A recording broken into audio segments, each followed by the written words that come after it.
ಇದು silver fish, ನಾವು ಬೆಳಂಜಿ ಅಂತಲೂ ಹೇಳ್ತೇವೆ. ಇದು ಡೀಪ್ ಫ್ರೈ ಮಾಡಿದ್ರೆ ಚೆನ್ನಾಗಿರ್ತದೆ. ಮಕ್ಕಳಿಗೆಲ್ಲ, ನಮ್ಮ ಮೊಮ್ಮಕ್ಕಳಿಗೆಲ್ಲ ಭಾಳ ಇಷ್ಟ. ಅದು ಮಕ್ಕಳಿಗೆ ಇಷ್ಟ ಆಗ್ತದೆ. ಇದಕ್ಕೆ ಸ್ವಲ್ಪ ಉಪ್ಪು, ಒಂಚೂರು ಅರಿಶಿನ ಪುಡಿ, ಸ್ವಲ್ಪ ಕಾರ್ನ್ ಫ್ಲೋರು. ಅದು ಸ್ವಲ್ಪ ಅಂಟ್ಕೊಳ್ಳುತ್ತೆ ಎಣ್ಣೆಲಿ ಬಿಟ್ಟರೆ. ಆವಾಗ ಕಾರ್ನ್ ಫ್ಲೋರ್ ಹಾಕಿದ್ರೆ ಬಿಟ್ಕೊಳ್ಳಲ್ಲ. ಅದಕ್ಕೆ ಸ್ವಲ್ಪ ಕಾರ್ನ್ ಫ್ಲೋರು ಮತ್ತು ಚಿರೋಟಿ ರವೆ,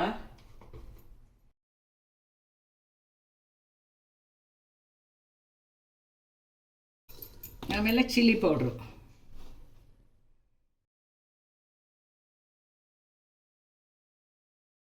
ಇದಿಷ್ಟು ಹಾಕಿ ಕಲಸಿಟ್ಕೊಂಡ್ರೆ, ಒಂದು ಸ್ವಲ್ಪ ಹೊತ್ತು ಕಲಸಿಟ್ಟು ಆಮೇಲೆ ಡೀಪ್ ಫ್ರೈ ಮಾಡಿದ್ರೆ ಆಯಿತು ಅಷ್ಟೇ. ಇನ್ನೊಂಚೂರು ನೀರು ಹಾಕ್ಬೇಕು ಇದಕ್ಕೆ.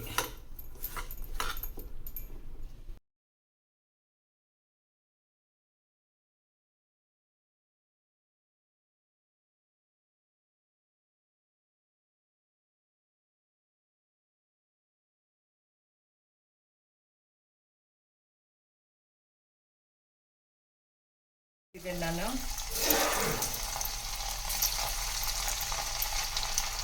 ಎಣ್ಣೆ ಸ್ವಲ್ಪ ಕಡಿಮೆನೇ ಇಟ್ಕೊಂಡಿದ್ದೇನೆ, ಆಮೇಲೆ ವೇಸ್ಟ್ ಆಗ್ತದಲ್ಲ ಅಂತ ಎಷ್ಟಷ್ಟೇ ಹಾಕಬೇಕು.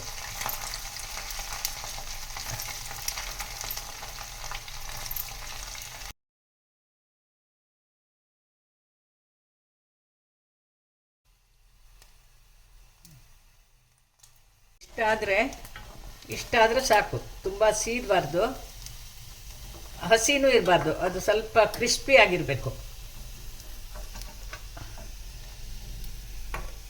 ಇದಾಗಿದೆ ಈಗ.